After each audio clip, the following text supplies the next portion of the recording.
So a recommendation engine, intelligent case assignments. So this is also actually a group of different models, a selection of different models, but this is not an ensemble model. Instead, this is allowing us to assign cases based on a number of different factors based on the agent and the case at the time, in no order of favoritism.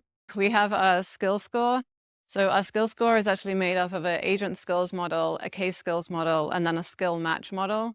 So for our case skills model, we're again training on historical data, and we're able to learn from how a case opens the skills that it will need at the end of the case, right? So if a case opens and it contains certain phrases or it contains certain skills already, we're able to learn from historical data the probability that at the end of that case, it's going to require like these extra skills. And so sometimes we see really strong relationships and we're able to say with very high probability, like this case opened with skill A, so we're almost guaranteed that we're going to see skill B by the time it closes, but maybe we'll see skill C as well. And then for our agent skills, we're just extracting the agent skills from the cases that they have handled. So we look at the cases that an agent has held and actually contributed to, and we extract those skills. And then we're using a weighted distribution to give a different expertise level to the agent. So if an agent has held or like worked on a lot of cases with a certain skill, they would get a higher expertise level than another agent. But we use like an inverse frequency weight. So if every agent has handled a lot of cases with a certain skill, they should all be reduced, because it's like we're having the system know that's not maybe a very important skill, right? Every single agent has this skill. It's not really a defining factor for them. So a very common skill, even if all agents have it, should have a lower probability. And then we have the skill match. So that's basically taking the case skills, both those extracted and the probability of the ones we've predicted to appear on a case, and the agent skills. And then we're doing some probabilistic matching to try and find the best agent for the case based on the skills that are there, the skills the agents have, the expertise level, and the probabilities. We also look at customer history. So this is, does this agent have a good rapport with this requester, with this account? We look at the history again of the agents and the cases they've held for this account. And we use a case performance model to basically rate how well the agent performed on the case. We only look at the period of time that they're assigned to the case. If an agent gets handed an escalated case, we don't want that to be a negative impact to their score. But if an agent is holding a case and it gets escalated, then maybe it would be a negative impact to their score. And so once we have the case performance for all of the cases held by an agent for the account, we roll that up into a customer history score. We also have a bandwidth calculation. So bandwidth is looking at the agent backlog and their availability to even take on a case at that time.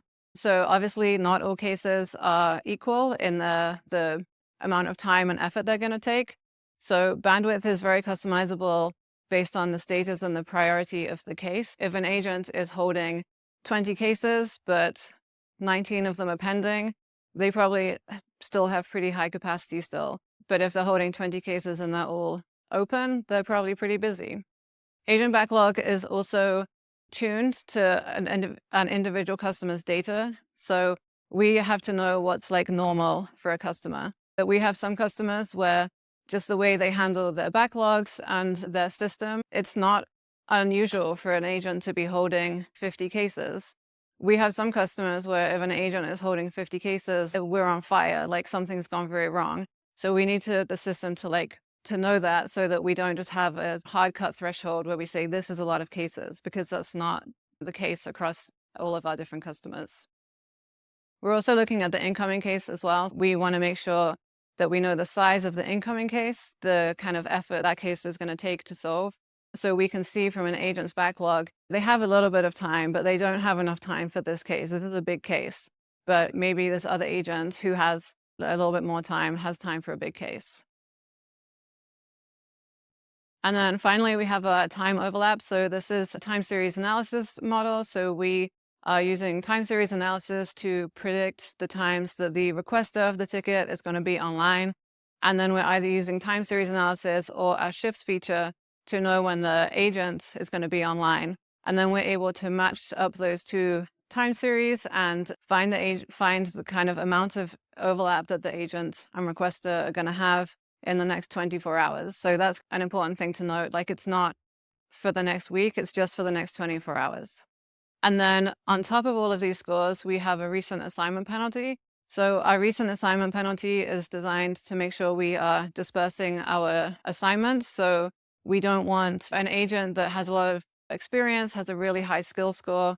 We don't want to penalize them for that by assigning them a lot of cases. An agent that's very efficient with churning through their backlog, we don't want to penalize them by just continuously assigning them cases as soon as they shift another case. So we have a recent assignment penalty. It acts with a time decay and a customizable weight so that you can decide for how long and to what extent you want the agents to be iced out a little bit in the scores before they come back up to the regular score.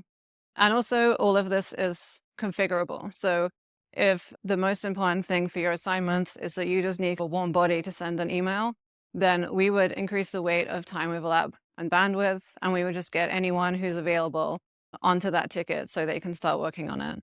If instead your priority is really you want the best agent to be taking on this case, then we would increase the weight of the skill score, and maybe that agent isn't online right now or isn't available, but when they come online, they can pick up the case, and that's going to be preferable for the customer.